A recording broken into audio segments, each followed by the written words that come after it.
Aquí, salida de emergencia. Experiencias y entrevistas con esa gente que es así, tan necesaria. Salida de emergencia, con Ale Basilef. Salida de emergencia, los martes a las 13, por Radio Universidad. AM 1390. El aire de la Universidad Pública. ¿Qué tal? Mi nombre es Alejandro Basilef, gracias a Lale Quiles siempre por la puesta en el aire, y hoy es 3 de diciembre, Día de Médicos y Médicas, a quienes saludamos y agradecemos por intervenir a favor de la salud, solucionando nuestras cuitas y siempre conteniendo nuestras consultas en días laborales y fiestas de guardar, siempre. También gracias a quienes dedican su tiempo a la salud pública, incluso en la salud privada, pero con responsabilidad y dedicación y compromiso, y buscando siempre terapéuticas novedosas, actualizadas y una prescripción de medicamentos que sean accesibles para el paciente, usando por ejemplo monodrogas en lugar de marcas, y siempre proponiendo alternativas y sobre todo conversando con las personas que van a consultarlos, escuchándolos, revisándolos y dedicándoles tiempo. Hoy, martes, citando al poeta García, están pasando demasiadas cosas raras como para que todo pueda seguir tan normal. Ayer la gestión nacional, apelando al argumento de reducir costos, cortó drásticamente el acceso a los medicamentos a una población tan vulnerable como los jubilados, y hoy anunciaron que desde comienzos del año que viene va a empezar la receta electrónica en todo el territorio nacional. De estos dos argumentos podríamos conversar un largo rato, porque se trata de políticas públicas necesarias, pero con diferentes criterios. Pensemos desde dónde estamos hablando. Por ejemplo, para el concepto que están aplicando para reducir esos costos. Para quienes promueven el uso racional del medicamento y, por ejemplo, evitan los festivales que promueven desde la industria farmacéutica con las marcas y las publicidades sintomatológicas, ¿viste? Las publis que hay en los programas de la tele de la tarde, bueno, ese es un tema interesante. Pero la gestión nacional no piensa en eso, sino en reducir el costo que significa atender las necesidades de sectores muy vulnerables. En el caso de las recetas electrónicas también podemos pensar las nuevas tecnologías porque es necesario, pero antes es importante evaluar la infraestructura que existe y la disponibilidad o el acceso a esas nuevas tecnologías, porque no sirve de nada anunciar nuevas herramientas si no pueden utilizarse, si no las podés usar, sobre todo en los lugares más necesitados, porque algo tan simple o algo tan complejo como la conectividad, tu conexión a Internet, eso puede afectar la atención médica y la farmacéutica, o por ejemplo que dispongas de las recetas electrónicas, tus recetas electrónicas como paciente, o también como agente de la salud, ya seas médico para prescribir o farmacéutico para poder leerlas y dispensar el medicamento. Bueno, para eso es necesario intervención del Estado. Pero cuando una gestión nacional habla de eliminar el Estado, de correrlo del medio, también podemos interpretar que está desertando, no corriéndose para generar nuevas oportunidades. Hace 2 días celebramos el Día Panamericano de la Farmacia, a mitad de todos estos entuertos y con lo que sucede con PAMI que estás viendo en la tele y que verás ahora con las recetas electrónicas. Y también fue el Día Mundial de la Lucha contra el HIV, el domingo pasado. ¿Querés que te cuente lo que pasa cuando el Estado se retira de la prevención o de la asistencia o de la dispensa de medicamentos en sectores que son altamente vulnerables y críticos como el VIH? Y un poco más atrás, el 29 de noviembre, celebramos el Día de la Neurología y las Neurociencias, que es un sector buenísimo, pero que durante años pareció algo muy críptico. Y luego se fue haciendo cada vez más accesible, no solamente en nuestros conocimientos, sino también en las consultas con nuevos profesionales y miradas interdisciplinarias sobre estos temas. Así que hoy no solamente pensamos en el fenómeno, por ejemplo, de nuestras memorias, no sé, gracias a los enlaces proteicos, o en disfrutar de las historias de Oliver Sacks como algo menos exótico y más palpable, sino de conocer nuevas experiencias argentinas como las de Claudio Fernández. Claudio es doctor en bioquímica y farmacia, se formó en la querida Universidad de Buenos Aires, la UBA, y ha recibido distinciones académicas como investigador relevante en este tema. Hace varios años comenzó una experiencia con el Instituto Max Planck de Biofísica y Química en la ciudad de Göttingen, en Alemania, donde está ahora, ¿no? Pensar en el Instituto Max Planck para nosotros es un sueño. ¿Viste los viajes de Julio Verne? Bueno, ese es uno de esos viajes. Y también formó el laboratorio de neurobiología estructural y molecular en Rosario, Con esa actividad, bueno, generó formación, entrenamiento y también mucho intercambio de experiencias y nos pareció buenísimo poder conversar hoy con él. Claudio, buenas tardes, ¿cómo te va?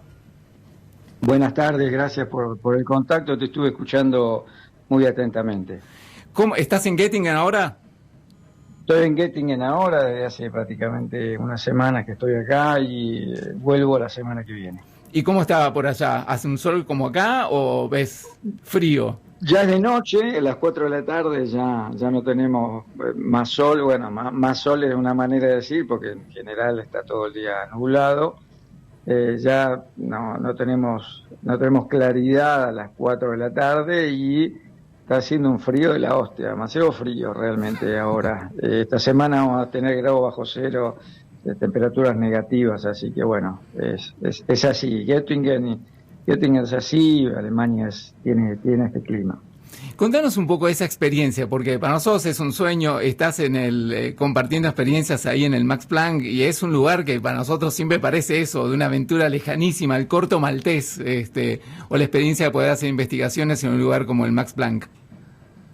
Sí, seguro, mirá, o sea, yo vengo a la Max Planck en el año 2005, después de varias estadías postdoctorales. En realidad la primera vez que estuve fue en el año 2003 y bueno, siempre obviamente que todo lo que hace, lo que uno hace en este campo tiene que ver con, tiene asociado un trabajo intelectual, ¿no? Pero también fue una decisión de buscar una temática, de hablar con los directores de quienes eran el Instituto Max Planck de Biofísica Química, en ese momento, que hoy se ha juntado con el de Biomedicina Experimental, y es el Max Planck de los dos, hacen el Max Planck de Neurociencias, de Ciencias Multidisciplinarias, es hablar con quienes estaban a cargo y plantearle, quiero ir por este lado, y quizás eso es lo bueno del lado no de que uno haya nacido en un contexto de un barrio,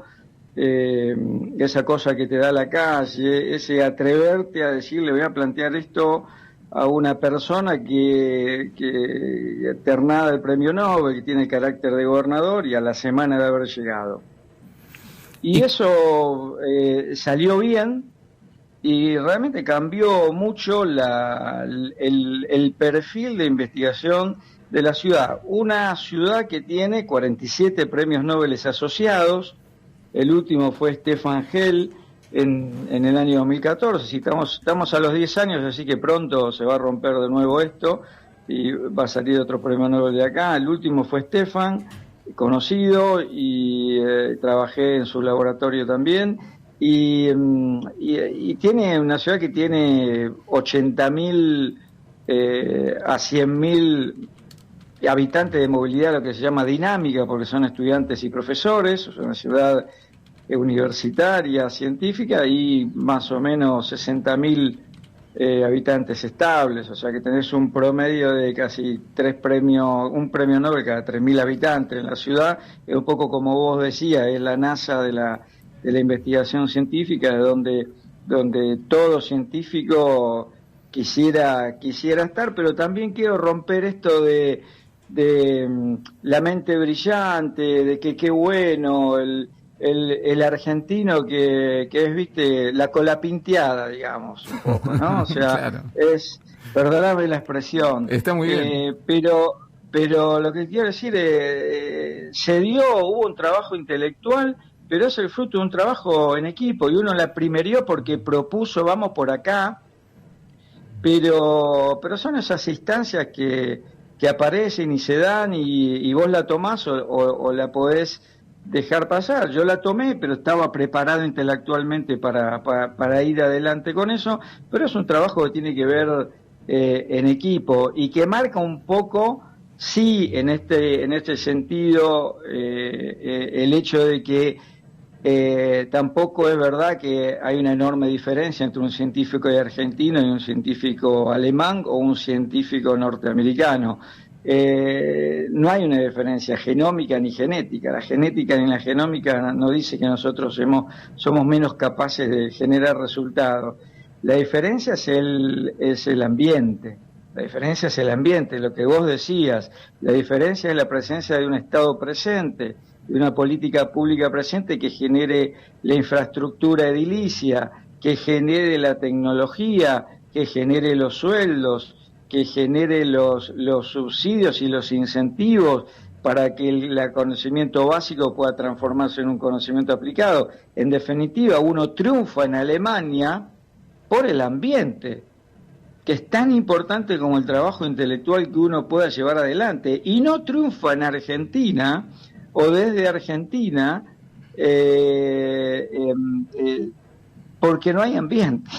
O sea, uno claro. Solo no puede hacer nada, no hay ambiente, un ambiente que durante 3 o 4 años hay inversión y a los otros 4 años no, y a los otros 4 años peor, y se quieren cerrar los institutos, el CONICET, lo que sea, y la verdad que no hay ambiente, ¿no? Entonces, la diferencia fundamental es esa que yo veo, la generación de un ambiente que perdure en el tiempo sostenido por una política de Estado. Y Argentina no tiene política de Estado en ciencia y tecnología, pero no es de ahora, ¿eh? Argentina no tiene política de Estado de hace 20 años en ciencia y tecnología.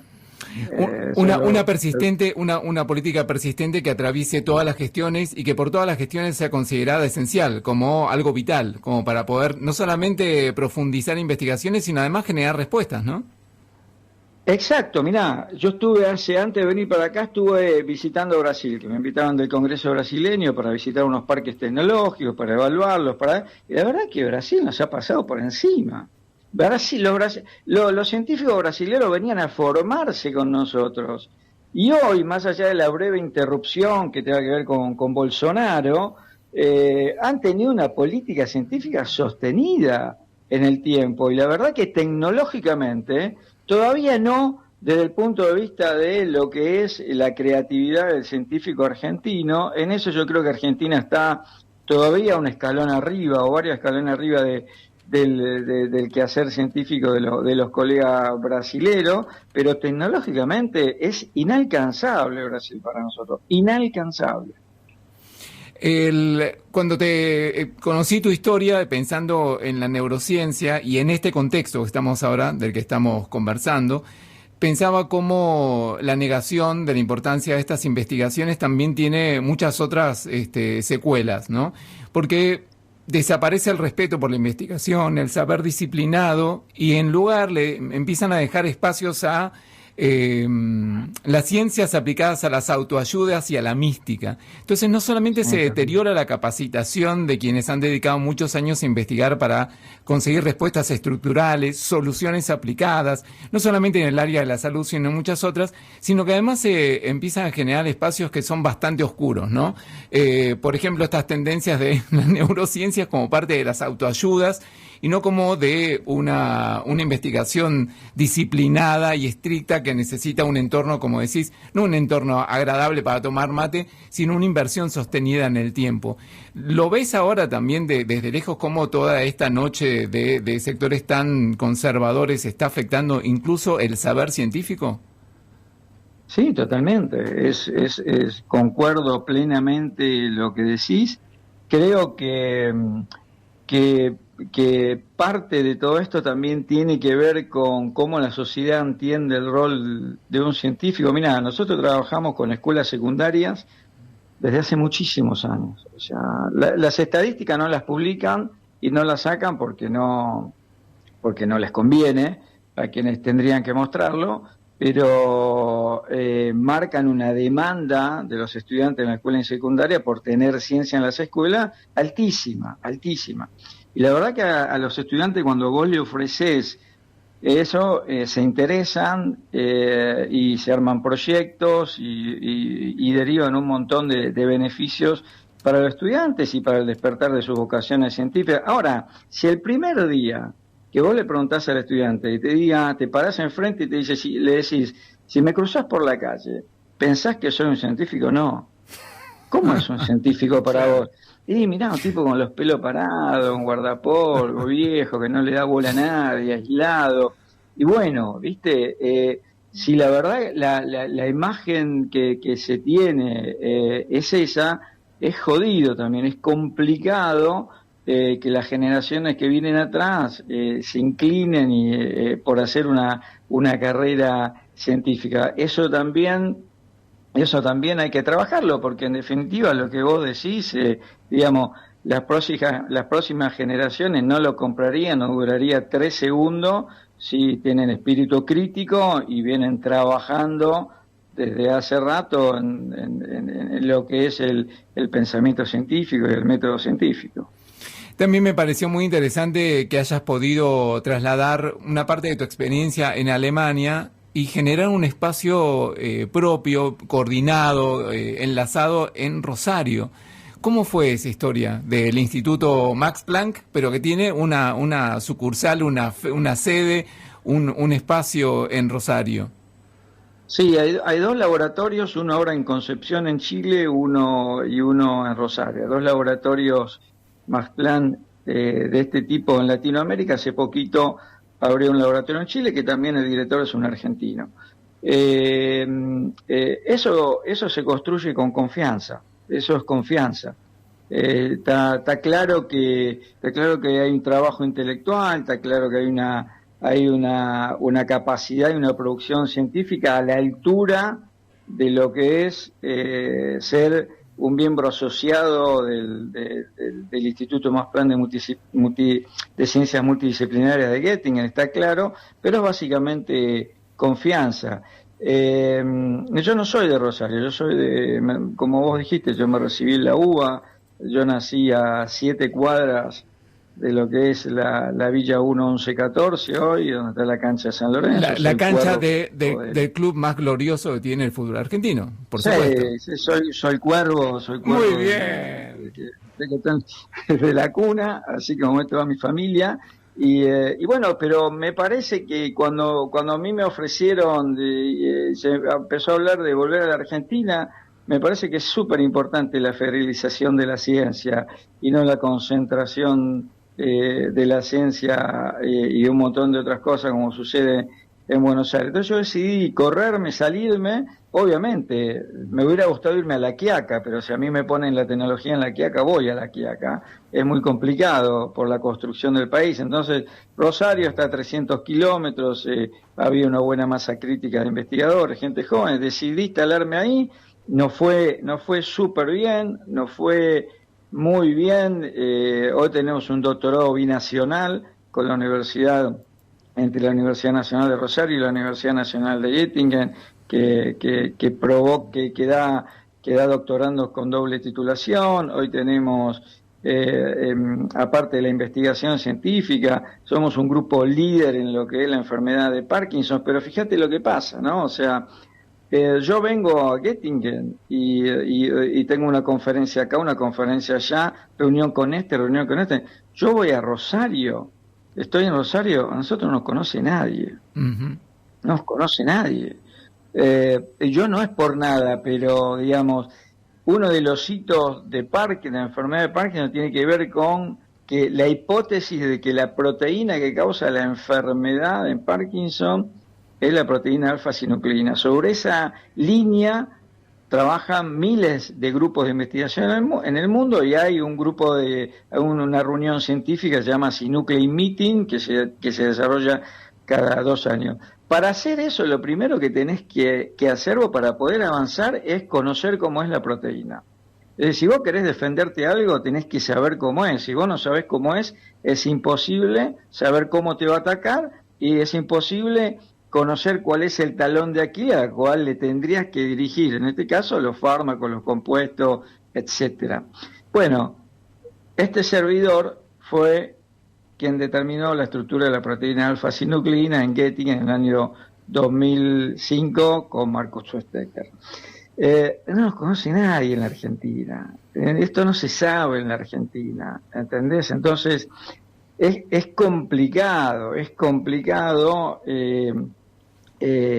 desarrollar una plataforma basada en el conocimiento científico, en la tecnología, cuando pasan estas cosas. Y te digo que no nos conoce nadie, no porque un problema de la prensa, porque hay intereses para que tampoco nos conozcan. Sí. ¿Entendés? Entonces, la cosa pasa por ahí, intereses de los mismos grupos de investigación científica. Incluso, entonces se hace complicado, realmente se hace complicado, porque a todos los problemas que tenemos le agregamos más problemas. Mira, sí. Decime. No, ¿Qué quiero decir? Cuando te decía decía que no teníamos política de ciencia y tecnología, a mí un ejemplo claro que pasó en la gestión anterior. Y te quiero decir que, lo puedo decir sin ningún tipo de tapujos, yo soy peronista, no ando con chiquitas en esto. Ahora, en la gestión anterior se repartieron todos los ministerios de la coalición. Vos encontrabas un ministro de un palo, un viceministro de otro palo y un secretario de otro palo. ¿Sabés en qué ministerio no pasó eso? No. En el Ministerio de Ciencia y Tecnología. Muy bien, claro. ¿Y sabés y qué quiere decir eso? Y que parece que no a todos le importa tanto la ciencia y la tecnología como se expresa. Si hay un ministerio donde no se discute, yo quiero esto, yo quiero el otro, yo quiero lo otro, y bueno, es medio complicado. Convengamos también en que para poder, incluso en gestiones como las que hemos tenido de proyecto nacional, no solamente hace falta la disputa, sino también con qué disputar, ¿no? Digo, tener criterio a la hora de opinar y tener laburo como para poder respaldarlo, ¿no? Creo que ojalá sea el último de los respetos que se pierda con respecto a las gestiones puntuales, ¿no? No solamente territoriales, sino institucionales, investigación o académicas, ¿no? Que quien sea responsable de un área pueda apelar conocimientos y tener experiencias como para poder aportar, ¿no? Bueno, mirá, los modelos, o sea, los modelos, tenés el modelo alemán, el modelo inglés, no tienen un ministerio de ciencia y tecnología. ¿Pero qué? ¿No les interesa ciencia y tecnología? No. Cada ministerio tiene adentro una unidad de ciencia y tecnología. Cada ministerio.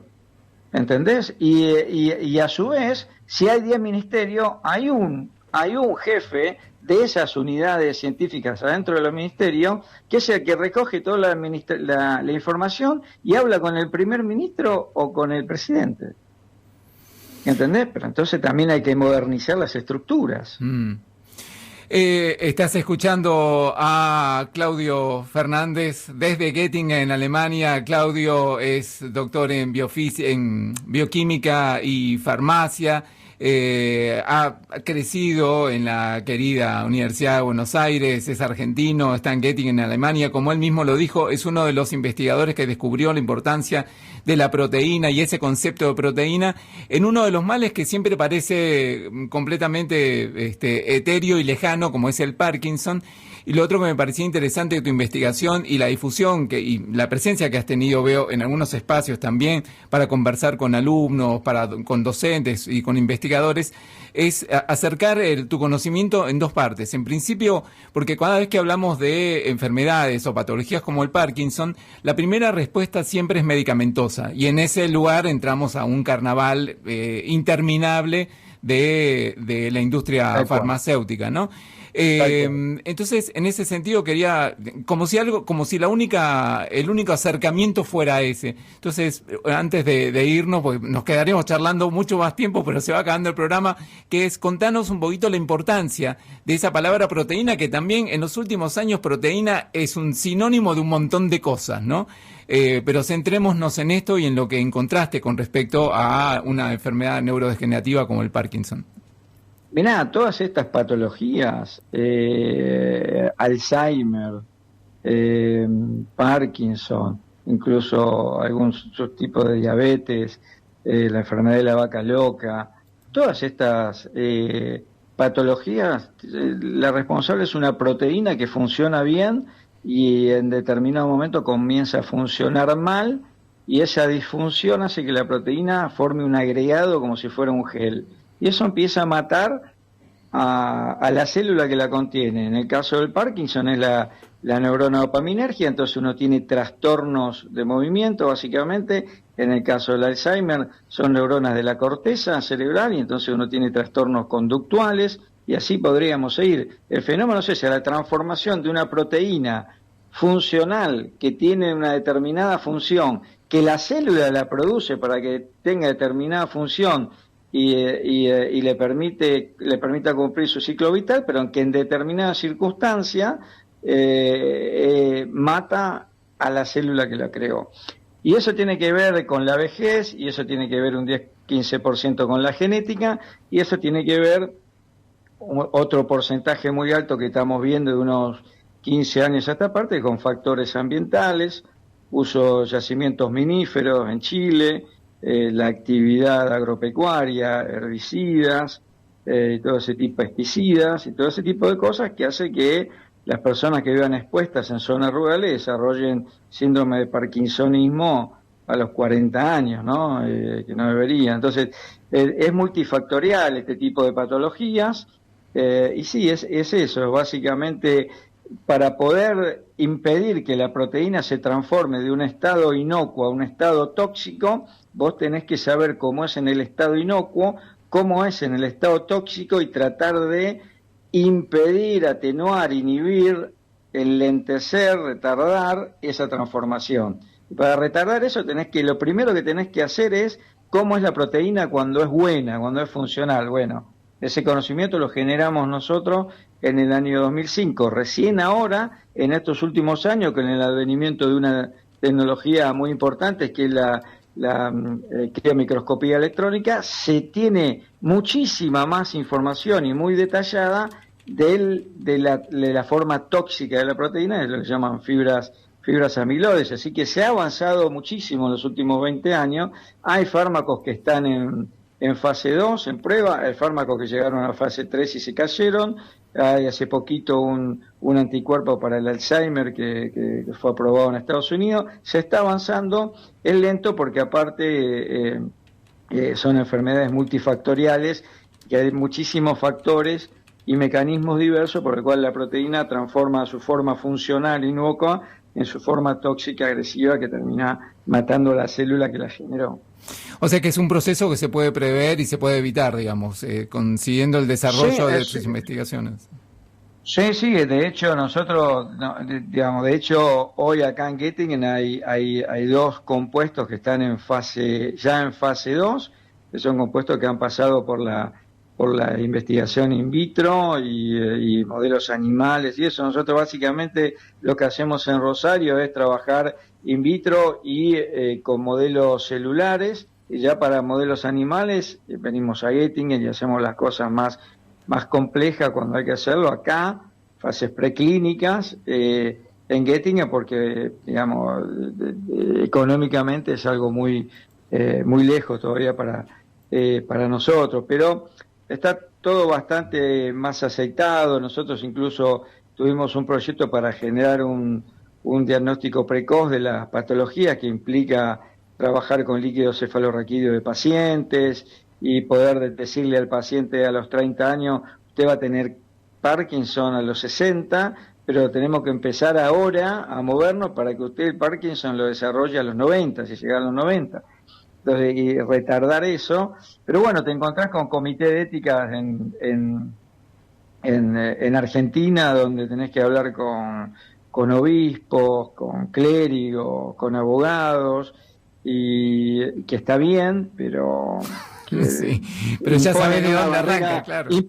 Imagínate explicarle lo que es una proteína y la transformación inocua, la transformación tóxica a un clérigo, a un obispo. La verdad es una discusión bastante compleja. Bueno, eso hace que el proyecto tardó 3 años en salir del comité de bioética y se terminó no haciendo. Bueno, en cambio acá todo eso está aceitado. Ya conocemos la experiencia de una autoridad religiosa a cargo del sector de ciencias, tecnologías en este país, así que, digamos, ya estamos sufriendo todavía esa parte. Él es Claudio Fernández. Claudio es doctor en bioquímica, en farmacia. Actualmente está haciendo parte de su viaje increíble, hay que decirlo, un viaje increíble actualmente en el Instituto Max Planck de Biofísica y Química en Göttingen, en Alemania. Claudio, gracias por conversar con nosotros. No largues, es re frustrante siempre, pero hay muchísima gente que escucha, atiende, espera y necesita también. Y sobre todo porque además mantenés, vos y colegas como vos, mantienen cerca ese saber y esa curiosidad que permite que las neurociencias sigan siendo un enorme mar profundo donde encontrar respuestas y seguir buscando. Antes hablábamos de Oliver Sacks y de toda aquella narrativa que nos parecía imposible, y ahora la tenemos en casa con investigaciones como la tuya y está buenísimo poder tenerlo tan cerca. Así que, no, gracias. pero eso descontalo, mirá, uno tiene el cuero ancho ya. Si yo decidí volver a la Argentina, estando en Göttingen, y escalarme en la Argentina, es porque tengo claro que la Argentina me permitió llegar a Göttingen. Y yo tengo que devolverle algo a mi país, y es por lo que sigo trabajando en un camino que está lleno de piedras, porque no todo han sido rosas el instalarse en Rosario, porque cuando vos tenés una ideología clara y una convicción y no transás, Argentina, como alguien me dijo una vez, es un país donde ninguna buena acción queda impune. Escuchá esto, ninguna buena acción queda impune. Terrible. Es terrible, pero es así, ¿entendés? Y vamos a seguir por este camino. Me sentí muy cómodo con la charla, no sentí en ningún momento que fuera una entrevista, me gustó mucho, y para que tengas idea, muchas veces mi laboratorio se llena de a veces salen un par de notas en los diarios, y a veces los títulos no son los que tendrían que ser, que la cura del Parkinson, la gente viene. Yo los atiendo a todos, yo soy investigador científico, los escucho. Si esa persona llega al laboratorio, yo tengo que abrirle la puerta y escucharlo. Y tengo muchos colegas médicos que se enojan, me dicen, no, porque vos... Pero a ver, escuchame una cosa, o sea, si yo no me enfrento a la persona que tiene el problema, voy a seguir pensando que el problema es un tubo de ensayo, ¿entendés? Y el problema es una persona. Detrás de la proteína y la agregación de la enfermedad, hay una persona que necesita una luz de esperanza. Entonces, para mí eso, media hora, una hora, lo que sea, de reunirme con ese paciente que viene, implica tomar contacto con esa realidad, y un poco lo que decía vos, redoblar los esfuerzos porque esa persona tiene el problema, yo no. ¿Entendés? Entonces, mecanísticamente yo funciono de esa manera.